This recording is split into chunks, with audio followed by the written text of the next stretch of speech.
जीवन की हर एक घड़ी के समय पर परमात्मा का होना जरूरी है।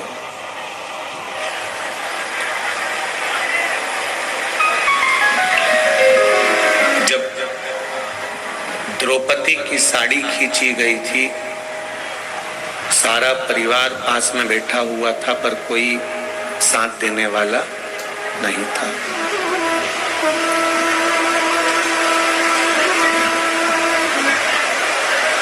जब साड़ी के समय पर किसी ने साथ नहीं दिया, तो नाड़ी के समय पर कौन साथ देने वाला है? जब हॉस्पिटल में पड़े रहोगे, डॉक्टर नाड़ी देख रहा होगा, तब कोई साथ नहीं देगा। साड़ी के समय पर भी वो द्वारका नाथ आया, तो नाड़ी के समय पर भी वो देवाधिदेव महादेव जरूर आएगा, ये निश्चित है। साड़ी के समय पर भी सारा परिवार बैठा हुआ था, कोई साथ देने वाला नहीं था। तब अंत समय भगवान को बुलाया और भगवान आए। उसी तरह अंत समय में नाड़ी देख रहे होंगे, नब्ज देख रहे होंगे, और नाड़ी हाथ में पकड़ कर देख रहे होंगे कि अब कुछ बचा नहीं है। पूरा परिवार साथ में होगा, पर बचाने वाला कोई नहीं होगा। तब उसका स्मरण, अंत समय प्रभु आना पड़ेगा, वचन दिया तो निभाना पड़ेगा। आए ना आए प्रभु कुटुंब कबीरा, आए ना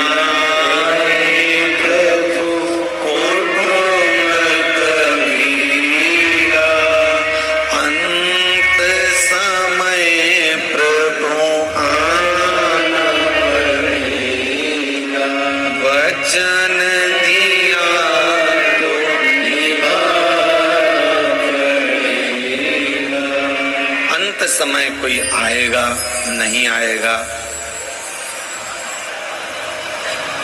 किसका भरोसा है?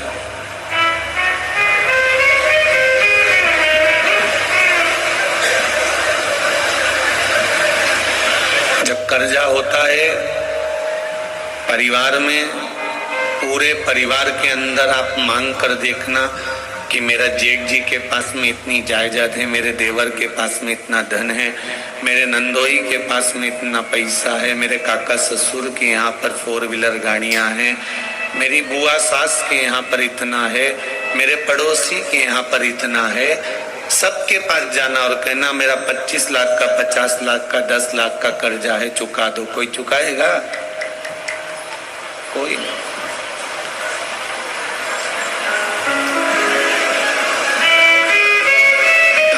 काका, चाचा, बुआ, फूफा, मामा, नाना, नानी, रिश्ते, कुटुंब, कबीले, ये जितने मिले हैं हमको, ये हमारे पूर्व के संबंधों को निभाने के लिए।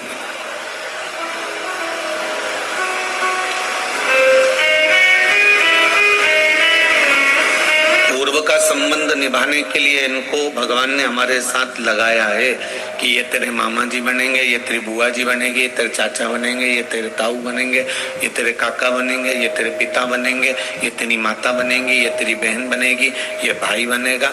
ये सब पुरानी प्रतिक्रिया जो हमने करी है, पुराना कर्म जो हमने करा है, उस कर्म के अनुसार हमको भोगने के लिए, और इनसे हमने कुछ लिया होगा तो इनको लौटाने के लिए, ये सब हमारे कर्ज को चुकाने के लिए आए हुए हैं। हमारा ये दूसरा कर्म न करने के लिए नहीं आए।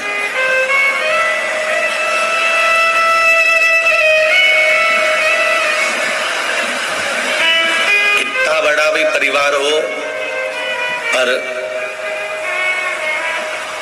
दुख की घड़ी में कोई खड़ा नहीं मिलता।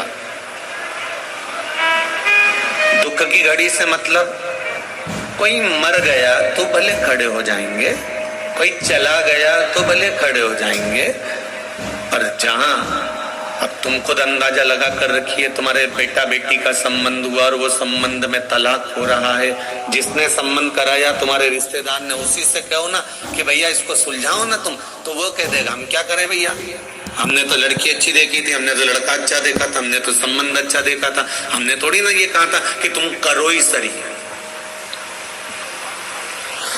अब जिसने संबंध जुड़वाया है, जिसने संबंध बनवाया है, रिश्ते नाते दिखाए हैं, वो भी कह देता है कि हमारा कोई लेन देन नहीं, अब तुम जानो तुम्हारा काम जाने। अदालत में उसको बुलाया भी जाता है तो वो कह देता है मेरा तो काम था संबंध कराना, मेरे को अच्छी लगी लड़की, मुझे अच्छा लगा लड़का, तो मैंने करा दिया। अब उसमें मुझे क्यों बीच में भरमा रहे हो, मैंने कुछ नहीं करा। कोई तुम्हारे तकलीफ में नहीं आए। साड़ी खींची, दुशासन ने, पूरा परिवार बैठा था, भीष्म पितामह, गुरु द्रोणाचार्य, धृतराष्ट्र, गांधारी और पांडव, कौरव सब बैठे थे, सब रिश्तेदार थे, कोई ऐसा नहीं था कि कोई रिश्तेदार नहीं था। कौन बचाने आया, कोई। साड़ी के समय पर भी वो द्वारका का नाथ बचाने आया था, तो नाड़ी के समय पर, अंत समय में जब प्राण छूटेंगे, वेंटिलेटर पर जीव पड़ा रहता है, आईसीयू में पड़ा रहता है, डॉक्टर अपना काम करेंगे, सिस्टर समय समय पर आकर दवाई दे देगी, परिवार वाले पैसा लगा देंगे, खूब जांचें करवा देंगे, धन लगा देंगे, पर भोगना तो इस शरीर को पड़ेगा ना, भोगेगा तो शरीर।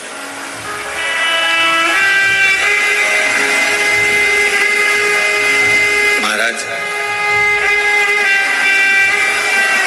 मन साफ तो सब कुछ माफ, और मन काला तो क्या करेगी रुद्राक्ष की माला।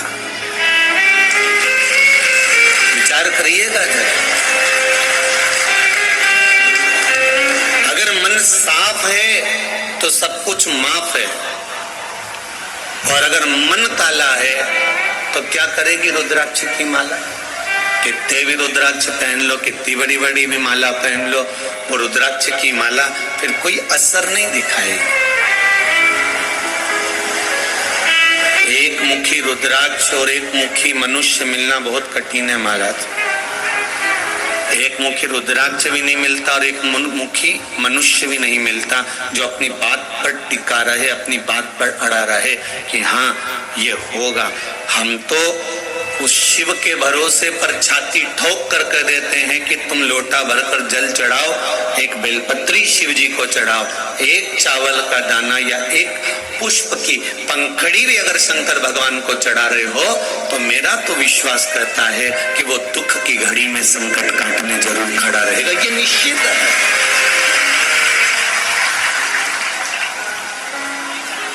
उसको दिखावा नहीं चाहिए, उसको ढोंग प्रपंच नहीं चाहिए, उसको ये सारे दिखावे से, सारे ढोंग से कि मैं ये बहुत त्रिपुंडा लगा लूं, बहुत लंबे बाल बढ़ा लूं, या मैं बहुत फैशन कर लूं, या मैं बहुत सारी माला धारण कर लूं तो भगवान मुझे मिल जाएगा, ऐसा नहीं है।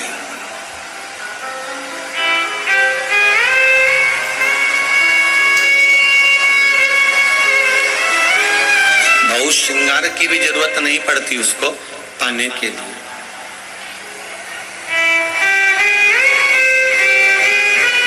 उसको पाने के लिए बहुत ज्यादा श्रृंगार भी नहीं चाहिए, उसको पाने के लिए बहुत कपड़े भी नहीं चाहिए, उसको पाने के लिए बहुत सारा आभूषण भी नहीं चाहिए। उसको पाने के लिए तो केवल तुम्हारा निर्मल मन चाहिए। तुम किसी के प्रति गलत सोचो ना, व्यर्थ विचार करो ही ना।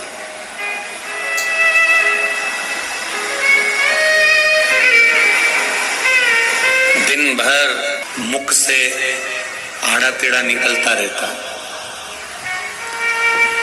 ये जितने बैठे हो ना तुम आस्था चैनल पर, फेसबुक, यूट्यूब या इस सालासर की भूमि पर, कोई भी हो, कोई भी बैठा,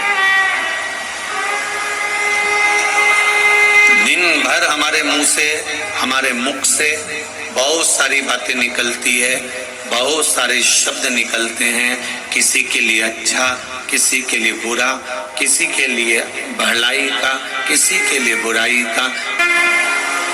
हम विचार करें जरा, दिन भर व्यस्तता की जिंदगी में थोड़ा सा समय अगर हमने भगवान के लिए निकाला है तो क्या परमात्मा हमारे दुख काटने के लिए समय नहीं निकालेगा?